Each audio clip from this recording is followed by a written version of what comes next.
तो आज तो बग्गी ने सास पुराण, ननद पुराण, पति पुराण मतलब कुल मिला के ससुराल पुराण सुनाया है। और आपने सुना भी होगा। नहीं सुना? नहीं सुना तो हम बैठे हैं ना आपको सुनाने के लिए। बारीकी से सारा पुराण आपको सुनाएंगे। बग्गी ने किस चीज़ पे प्रकाश डाला है। और हाँ, पहले से डिसाइड हो चुका था। बग्गी की शादी से पहले क्या डिसाइड हुआ था वो भी हम आपको बताएंगे। सारी बातें करेंगे, खुलकर व्यक्त करेंगे जज्बात। तो हे एवरीवन, एक बार फिर से आप सभी का स्वागत है। हमारी बग्गी का वीडियो आ चुका है। बहुत सारी बातें। सच्ची बोल रही हो? बोलो बोलो, कहीं झूठ तो नहीं है? चलो, अब तुम झूठ बोल रही होगी या सच बोल रही होगी या जो भी बोल रही होगी, असलियत तो तुम ही जानती हो। और बाकी हम लोग तो जानते ही हैं। वीडियो से 10 minute, 15 minute, 20 minute, 25 minute, 30 minute, अच्छा कभी कभी तुम लोग 40-45 मिनट भी बनाते हो। उन सारी वीडियोस से हम सारी चीज़ें जान जाते हैं, बहुत अच्छे से अंदाज़ा लगा लेते हैं कि भाई कब कहाँ क्या चल रहा है। तो भाई बग्गा और बग्गी का ये जो वीडियो आया है, ऐसे टाइम में मम्मी और दीदी का साथ बहुत ज़रूरी है। ऐसा ससुराल सबको मिले भाई साहब, ऐसा ससुराल सबको मिले। दीदी ऐसी सबको मिले, छोटी वाली दीदी ऐसे सबको मिले, ऐसी नंदे किसको मिले ये आपने बोला। चलो, पूरी चीज़ों पे बात होगी, पूरे तरीके से होगी। हालांकि बग्गा ने या बग्गी ने, जिसने भी टाइटल डाला होगा, क्योंकि आजकल हमको पता चल गया है कि बग्गी भी टाइटल डालती है। एक दिन मम्मी जी से बोल नहीं रही थी कि मम्मी मैं ऐसा टाइटल डाल दूंगी। हाँ, जोरू का गुलाम बोल रही थी सास, मैं ऐसा टाइटल डाल दूँ। याद आया आपको? बोला था मैं टाइटल ऐसा डाल दूंगी। चलो कोई बात नहीं, नहीं याद आया तो हम याद दिला देते हैं। वही वाला, जब खेतों में आलू आलू खोद रहे थे और खटिया लेके आवा था बग्गा, तो मम्मी जी ने कहा था तू क्या कर रहा है ऑन कैमरा है, लोग कहेंगे बग्गा तो जोरू का गुलाम बन गया है, ऐसा वाला है ना। तभी की बात है। खैर चलिए मुद्दे पे आते हैं। तो मैडम ने जो टाइटल डाला कि ऐसा ससुराल सबको मिले, भाई सबसे पहले कमेंट बात कर लेते हैं, फिर आते हैं नीचे दीदी के, भैया के, बग्गा भैया, दीदी, बग्गा भैया, मम्मी जी, परे तीन, सबके बारे में बात होगी। क्योंकि भाई भाऊजी ने सबके बारे में आज रिव्यू दिया है। का दिया एज इट इज़ बताएंगे। तो लिखा था कि ऐसा दिखावटी ससुराल किसी को ना मिले। भाऊजी कह रही ऐसा ससुराल सबको मिले, लेकिन सब्सक्राइबर कह रहे हैं। और इनमें ना 92 सब्सक्राइबर अभी तक राजी हो चुके हैं। जब तक मेरा वीडियो पब्लिक होगा, आई थिंक हजार नहीं, 100 के ऊपर होंगे। तो ऐसे झूठे रिश्ते, ऐसा निठल्ला हस्बैंड जो दिन में सिर्फ घर में ही बैठा रहता है दिन भर, और इस पे 6 लोगों ने आपस में वाद विवाद भी किया है। कि अबे वो एटलीस्ट वो खुश तो है, और काम से काम रख, उसे टॉर्चर नहीं कर सकते हैं, ब्लॉगिंग नहीं करा रहा है। वाह जी वाह, भाई साहब कमाता है वो, ब्लॉगिंग ना करे तो कैसे? ब्लॉगिंग कर रहा है, उससे कमाता, निठल्ला नहीं है। तो भाई इसमें ट्रू वाले और बाकी वाले लोग आपस में भिड़े हैं। उन सबको छोड़ देते हैं क्योंकि उनका काम है भिड़ना आपस में। मुद्दे की बात यह है, बग्गा अब थोड़ा सा काम पे निकलने लगा है, और नहीं निकलेगा तो उसको पता है आने वाले टाइम में कितना भी आपका कुबेर का खानदान हो, कुबेर का घड़ा भरा हो, कुबेर का कमरा भरा हो, और मतलब आप पूरे पूरे खदान लगे हो कुबेर के, लेकिन अगर आप नहीं कमाते हो तो कभी ना कभी वो पैसा भी आपका ख़त्म हो जाएगा। तो बात तो सही है कि भाई काम करना ही चाहिए, और बग्गा निकला काम करने के लिए। तो ये किसी भैया का नाम ले रही थी कि वो दोनों साथ में गए थे, थोड़ी दूर उन्होंने भी चलाया, थोड़ी दूर उन्होंने भी चलाया। हालांकि ये फिर भी थक गए, मेरा दिल नहीं माना, मैंने इनके लिए ये बनाया वो बनाया। बेसिकली ये दिखाने की कोशिश कर रही थी कि नहीं, वो कोई टैक्सी ड्राइवर नहीं है और ना ही टैक्सी चला रहे थे। वो कहीं गए थे दोस्त के साथ, कोई भैया का नाम जिक्र कर रही थी। टैक्सी चलाना कोई बुरा बात नहीं होता। हमारे न जाने कितने इंडियन यहाँ से जाते हैं फॉरेन कंट्री में टैक्सी चलाते हैं, ठीक है। अब वहाँ पे भैया डॉलर यूरो ये सब मिलता है, और यहाँ पर रुपया मिलता है। तो टैक्सी चलाना कोई गलत चीज़ नहीं जो इतना तुम सफाई देने आई हो, मेरे हिसाब से। अब आगे बढ़ते हैं। तो इनका जो कहना था कि भाई तू ना इतना ज़्यादा झूठ फरेब क्यों बोलती है, क्या फिर से तुझे बोला गया है कि चल तारीफों के पुलिंदे बांध दे? कितने पुलिंदे बोलती रहेगी, कब तक ये झूठ के रिश्ते दिखावा करती रहेगी? तुम सबको बहुत जानता हूँ, क्यों पागल बना रही हो मैडम? ऐसा दिखावा हस्बैंड किसी को ना दे, 24 घंटे घर पे ही बैठा रहता है। अब इसकी ड्यूटी लगी है इन लॉज के लिए, कि भाई भर भर के हमारे लिए तारीफें कर। वाह वाह वाह वाह, तुझे किसने बोला है ये सब करने के लिए? अच्छा ये भी कंटेंट होगा, तू बैठ के यहाँ सबकी चापलूसी करती रहे पूरी जिंदगी।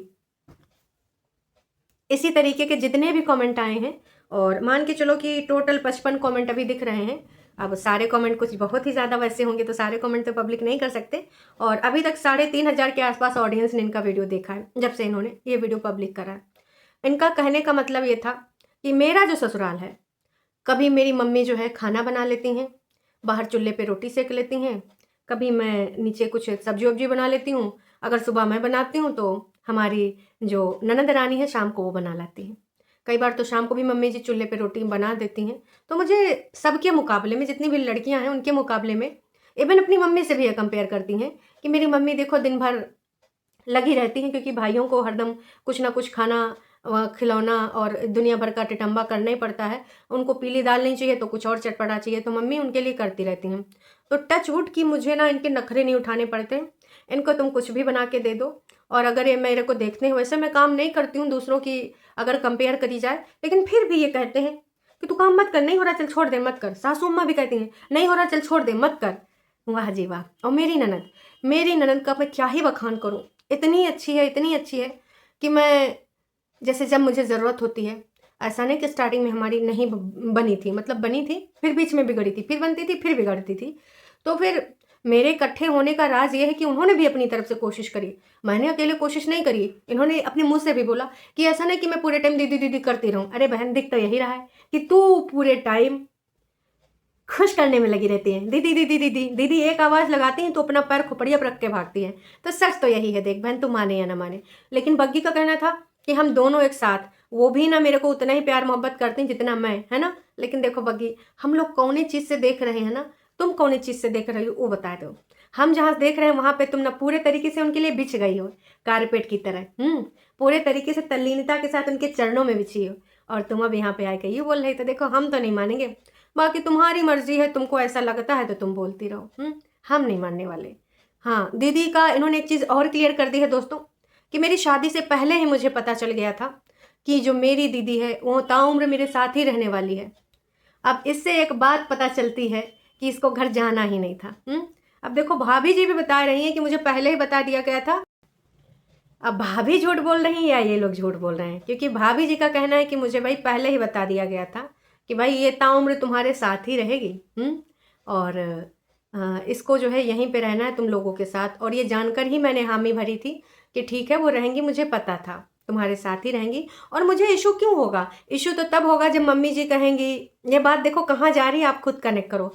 इशू तो तब होगा जब मेरी मम्मी मेरी सास कहें कि ननद की पसंद का यूँ कर, ननद का पसंद का वो कर, और ननद मेरी हर चीज़ में उंगली करे, ननद मुझे हर तरीके से लताड़ लगाए। मतलब इनके कहने का ये मतलब है कि अंकुश की बहन जब आती थी तो मम्मी जी कहती थी कि हाँ कंचन के हिसाब का खाना बनेगा, कंचन के हिसाब से तुझे चलना पड़ेगा। अरे चल झूठी, आ गई तू ननद के हिसाब से यहाँ पे अपनी सफाइयाँ देने। तो ऐसी तो ये मैडम है, ऐसी तो ये मोहतरमा है, इनकी जितनी भी तारीफ की जाए उतनी कम है। इनका कहना है मेरी ननद तो अपने काम से मतलब रखती है, और ऐसे मैं भी करती हूँ, मैं भी उनके फालतू की चीज़ों में इंटरफेरेंस नहीं करती हूँ। और उनकी लाइफ अलग है, मेरी लाइफ अलग है। हाँ 2 जून का रोटी हम 3-4 लोग मिलके बनाते हैं। हाँ, कितना बड़ा टास्क। तो भाई हमको कोई समस्या नहीं है, लेकिन मैं ये चाहती हूँ कि इनका भी घर बस जाए। तमाम लोगों की मिसअंडरस्टैंडिंग होती हैं, दूर होती हैं। अब जैसे हमारे इनके साथ ले लो, हाँ हमारे इनके साथ बहुत ज़्यादा गड़बड़ हुआ, लेकिन दीदी ने भी प्रयास किया, मैंने भी प्रयास किया, तो हमारा रिश्ता बन गया। तो उसी प्रकार से मैं ये भी चाहती हूँ कि हमारी दीदी और जीजा जी का रिश्ता बन जाए और ये अपने घर जाएं, मैं ये चाहती हूँ। हैं तो बहन, तुम्हार और जो तुम्हारी दीदी का रिश्ता है वो अलग है, अंकुश का और परेतिन का रिश्ता अलग है। हाँ जी, का परेतिन ने आज तक अंकुश से सॉरी बोला, का मम्मी जी से सॉरी बोला, का गंदे अड्डे से बोला कि भाई मेरी सास के लिए तुम लोग इस प्रकार की बातें ना करो, का वो जाने का इंटरेस्ट दिखा रही। तुम खुद अपने मुंह से बोल रहे हो कि तुम्हें पता था कि दीदी यहीं रहेगी, तो हमें तो पहले से कंफर्म था कि वो कभी नहीं जाना चाहती, और आज भी वो नहीं जाना चाहती हैं।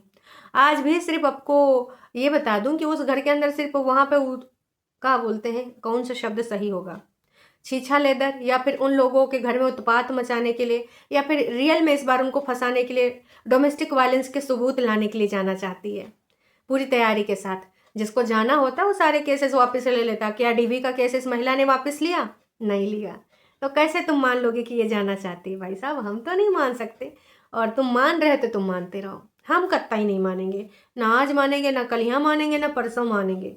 कहा कि हम तो इनकी सच्चाई जानते हैं, रग रग से वाकिफ़ हैं। जनता को झूठ ही बोल दें कि मेरी सास को नगरियों, मेरे पति को नगरियों में घर बसाना चाहती हूँ, नहीं, वहाँ पे तो इनका मुँह ना खुलेगा। वहाँ पे रिएक्शन तो हर कोई किसी को देगा है, तो रिएक्शन तो देगा ही देगा है। रिएक्शन देते हैं, रिएक्शन वीडियो के बेस पे दिए जाते हैं मैडम। पर्सनल किसी के घर के अंदर घुस के, किसी के दरवाजे के पीछे, खिड़की में झांक के, होटल में जाए के, गाड़ी के पीछे, बेड के नीचे सुन के नहीं रिएक्शन दिए जाते हैं। तो आप इस चीज़ के लिए कभी कुछ विचार अपने व्यक्त करिए, इस पे भी हम सुनना चाहते हैं, है ना। तो आप जो बोल रही थी ना कि मैं दीदू चली जाए, मैं ये भी चाहती हूँ इनका भी रिश्ता सही हो जाए, जैसे मेरा घर मिला है मुझे वैसे हर लड़की को घर मिले। आजकल की लड़कियां शादी करने से डर रही हैं। क्यों डर रही हैं? क्योंकि जहाँ पे वो लोग जाती हैं ना, लड़कियां कितना भी पूरा टाइम काम करें, मैंने रील देखा था, वो पूरा टाइम काम करती थी, सास नंद कुछ नहीं कराती थी, सिर्फ दुल्हन ही पूरा काम करती थी और क्रेडिट भी नहीं मिलता था। ओ माय गॉड, कहाँ से रील देखी बग्गी आपने? वाह जी वाह, बग्गी अपना एक्सपीरियंस शेयर कर रही थी। वैसे ये वीडियो मैंने सेव कर लिया है, आगे जब कभी आपकी ये झूठी फरेबी वाली कहानियां खत्म होंगी, जब रियल चेहरा इन सबका लेके बैठोगी ना, तब काम आएगा। आज का डेट के सहित पूरा वीडियो डाउनलोड हो चुका है ना। क्योंकि आप लोगों के ना झूठ फरेब बहुत पहले हम लोगों ने देखे हैं, और अब ये आदत सी पड़ गई है कि तुम लोग जब झूठ कपट छल करो, मक्कारी करो, तो उसका सबूत इकट्ठा रखो, और कल को जब नेक्स्ट टाइम तुम लोग ना इस प्रकार की बकवास बातें करो, वाहियात बातें करो, इल्ज़ाम लगाओ अपनी प्यारी सास पे, प्यारी ननद पे, जो तुमको ना इतना पैम्पर करती हैं, इतना पल को बिठा के रखती हूँ, तो हम गलत इल्ज़ाम थोड़े अपनी प्यारी जीजी पे लगाने देंगे, प्यारी मम्मी जी पे लगाने देंगे ना। उस टाइम तो हम मम्मी जी का स्टैंड लेंगे, और उस टाइम तुम्हारा पोलम पट्टी खोलेंगे कि तुम नासपिटी झूठ बोल रही हो। तुमने अपने मुंह से तारीफें करी हैं मम्मी जी की और परेतिन की, और तुमने ये भी कहा था कि ऐसा ससुराल हर किसी को मिले, ठीक है। और बग्गे के ऊपर तो भाई अच्छी बात है, तुम दोनों प्यार दुलार बना के रखो, कोई तीसरा ना घुस पावे।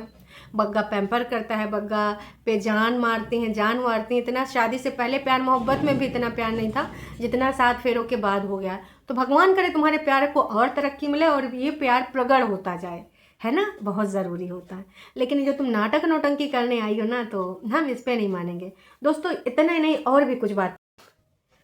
मैडम का ये भी कहना था कि भाई साहब, मुझे पहले लगता था कि ये मेरी जो है छोटी ननद रानी बिल्कुल पसंद ही नहीं करते, बिल्कुल भी। अरे हाँ, छोटी ननद रानी से याद है, बड़ी के बारे में तो आपने कोई शब्द ही नहीं बोले। बड़ी जीजी गुस्सा आ जाएगी कि नहीं है? वाह जी वाह, तुमने बड़ी जीजी को तो भैया नीचे ही दबा दिया, टोकरी के नीचे, उनके बारे में जिक्र नहीं। और छोटी के बारे में एकदम पुराण चालीसा सब पढ़ दिए कि अब तो मैं कहीं चली जाती हूँ तो उनको मेरे बिना अच्छा नहीं लगता है, और मुझे कॉल करते हैं, मैसेज करते हैं, याद करें, नौसपीटी इसलिए याद करती हैं कि तू जल्दी आ, बच्चे के लिए टिफिन तैयार कर, या बच्चे का टेक केयर कर, हैं, और रोटी बना दे, फुलके बना दे, आजकल नीचे ही तो बन रहा है, ऊपर कभी कभार एक आध सब्जी बना देती है। तो ऐसे चल रहा है। तो इनका जो फेक वाला बॉन्ड है दोस्तों, याद रखिएगा ये दिन, ये फेक वाला बॉन्ड, दिखावे वाला बॉन्ड ज़्यादा दिन चल नहीं पाएगा। हम सब जान रहे हैं, बहुत अच्छे से जान रहे हैं। और तुम्हें भी पता है कि ये पहले तुम्हें क्यों नहीं पसंद करती थी। जो तुम पहले 1 साल की यहाँ दुहाई देती रहती हो समय समय पे, याद करो, उस टाइम तुम थी, और अभी तुम उनके नतमस्तक हो चुकी हो, उनके चरणों की धूल बन चुकी हो, उनके लिए तुम कारपेट बन चुकी हो। तुम्हारा सेल्फ रिस्पेक्ट तुमने बेच खाया है, तुम्हारी कोई पर्सनैलिटी नहीं, खुद का कोई व्यक्तित्व नहीं, तुम उनके हिसाब से उनके रंग में रंग गई हो, दिद्दू दिद्दू दिद्दू दिद्दू करती रहती हो, ठीक है। इसलिए आज वो तुम्हें पसंद करती है। तुम जैसी थी एज इट इज तुम्हें पसंद किया, तुम अपने रूम में रहती थी, तुम्हें पसंद किया। अपने ना अंतर चक्षु खोल लो, जब तुम उसके आगे पीछे लगने लगी, उसके साथ बैठ के पंचौरा करने लगी, उसके हिसाब से चलने लगी, तब जाके तुम्हें पसंद किया। तुमने कितना बदलाव किया अपने आप में, उसने कोई बदलाव किया? 2-4 गिना देगी फर्जी वाले, उसमें भी उसका ही स्वार्थ छुपा है। तो थोड़ा स्वार्थी लोग कर सकते हैं ना इतना, अपना फायदा के लिए। तो नास बेटी, तुम जैसा बेवकूफ़ लड़की तो मैंने जिंदगानी में नहीं देखी। खैर कोई बात नहीं। खैर याद रखना, तुम आने वाले टाइम में अगर गलती से भी तुमने ना हमारी दीदी के बारे में कुछ बोला, तो याद दिलाएंगे आज का दिन, कि ऐसा ससुराल हर किसी को मिले, हर किसी को, ऐसी माँ सासू अम्मा हर किसी को मिले, ऐसी ननद रानी हर किसी को मिले। बहुत अच्छे से याद दिलाएंगे आपको, कतई बुराई बर्दाश्त नहीं करेंगे हम अपनी प्यारी इंडिपेंडेंट जिज्जी की। मम्मी जी, अच्छा मम्मी जी से याद आवा, बात तो आगे करेंगे। ये बताओ, मम्मी जी ने कल नहाया था जो नाली साफ कर रही थी? वो पता नहीं कहाँ कहाँ पानी आता होगा, पता नहीं, वैसा गम होता है, उसका निकाल निकाल उधर ढेर लगा रही थी, तो नहाई वहाई थी कि नहीं? इका जरूर बताना बग्गी, कहा कि हमको जानना है मम्मी जी ने नहाया कि नहीं नहाया है। बाकी लोग, आप लोगों को भी जानना है ना कि मम्मी जी नाली साफ कर रही थी, नहाई कि नहीं। खैर आज तो इतना ज़्यादा पुरान हो ही गया है, तो अब देखो दीदी भी इनके कुछ तारीफों के पुलिंदे बांधेंगी और गंदे अड्डे पे भी बाजी तो भाई साहब दीदू पुरान चलेगा। दिखा भाभी कितना खुश है, कितना सेटिस्फाई है, और एक वो भंकूस ऐसा वैसा, क्योंकि उनके पास तो और कुछ बचा नहीं है।